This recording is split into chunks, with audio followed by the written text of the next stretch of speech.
renta or sariling bahay, alin ba talaga? Marami ang nagsasabi, sayang naman ang renta, pinapayaman mo lang ang landlord mo.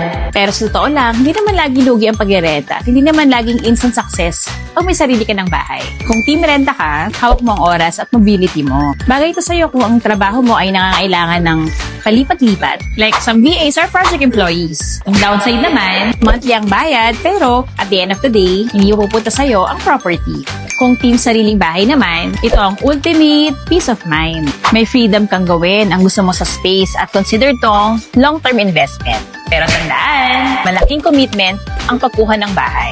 Nandiyan ang monthly amortization, taxes like amilyar na kailangan mong paghandaan. Anong tama? Walang maling choice. Depende yan sa situation mo ngayon. Kahit muna kung di pa stable ang income mo at nag-iipon ka pa for emergency funds. Pero, bumili ka na kung tingin mo ay ready ka na sa long-term investment at sigurado ka na sa lugar na titirhan mo at ready ka na magbayad ng monthly amortization. Tandaan, hindi failure ang pagrenta at hindi rin karera ang pagbili ng bahay. Ang mahalaga, hindi ka baon sa utang at may plano ka para sa future mo.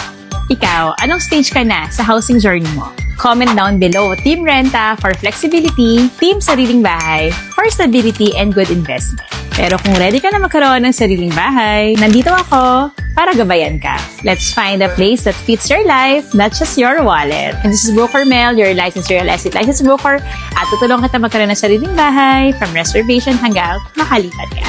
Kita-kit!